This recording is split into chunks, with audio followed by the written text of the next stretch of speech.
So starting off, you guys can see while we're here today, I will be making a wig with a closure. So I'll be showing you how I make my wigs, and starting off, you'll need your hair, and this is going to be a bob wig. So the bundles are about 12 inches. So as you can see here, I'm just tacking down the closure, and when you are placing the closure to get ready to sew it, those are my T-pins, and you want to make sure that you put the hairline a little bit above the wig cap, just so that in the end everything matches up well. When tacking down the closure, you definitely want to make sure that you are tacking it down very well, because if it has any buckles in the closure, if it's not tacked down well, your wig will look a hot mess.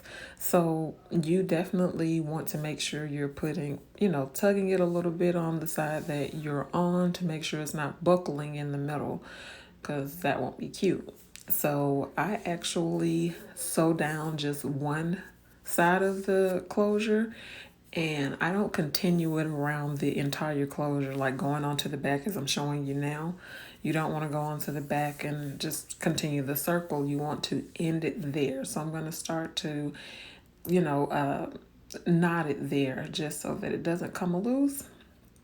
And I double knot mine, and then I go ahead and I start on the opposite side. So this make sure there's no buckling in the middle, and it turns out really well for me. So this is just the method that I use, and this is what works for me.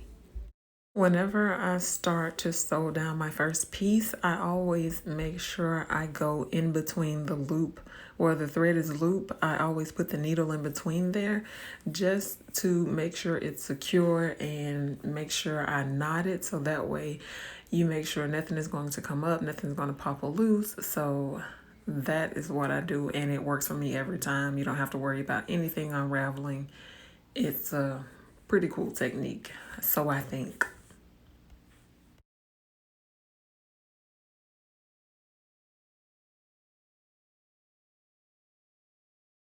I'm not going to bore you and let you continue to see me to just keep sewing the closure, but I think you get the drift by this point. So I move on to the back, and this is just me ending off the thread on the left side that I was sewing down. And now I'm about to move on to the back, and that way my closure is pretty much already laid. I'm just tacking down the back, and there are no buckles in it or anything whatsoever, and you'll see that at the end.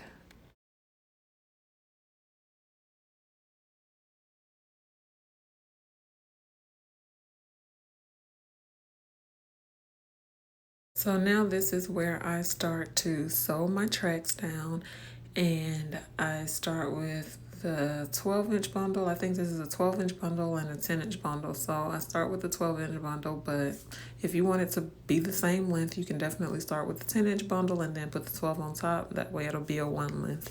But since this one is going to be layered, I'm going to start with the 12-inch, and I'm starting to tack it down. When tacking it down, you go through if you go through the band, this wig will not stretch. If you're sewing it and you're sewing it in the same direction that the band goes, don't expect for it to stretch at all.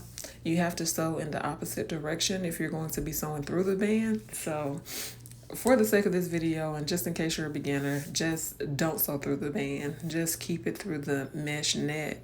Don't go too deep, and it will still last. It'll be secure. And with the first weft that I laid at the very bottom of the wig that I was tacking down for the perimeter, that one, whenever I'm sewing, I keep the stitches pretty close together. That's just to ensure that nothing is, you can't stick your finger through it. It's not lifting, or it's lumpy or bumpy or anything like that. So I keep them pretty close together, a little closer than I would in the middle. I still keep them pretty close in the middle, but I do keep them extra close with the perimeter track. And your ends, I do not cut my wefts at all. I continue them because why are you spending all of this money on your hair if you're just gonna cut it up? No need for that. Just tack it down really good once you get ready to fold it over, and there will be no lumps or bumps. As you can see, I just did the fold over method the entire time during doing this wig, and there are like no lumps or bumps whatsoever. So I'm like halfway through it now, as you can see, and I've changed the direction of the wig. This wig will be a side part wig. So on the side, I did keep them going in the same direction, about 3 tracks going around like the perimeter, and then I switched it up to start going from side to side in the middle. That also, if you're a person who you have problems with, you don't know how to lay it down to where it doesn't have lumps or bumps on the edges or whatever the case may be, that would be a good technique to do as well. But that's what I did, and this way is just better for me because it lays flatter. As you can see, it is all finished. Well, not all finished. It is mostly finished just with me sewing it down.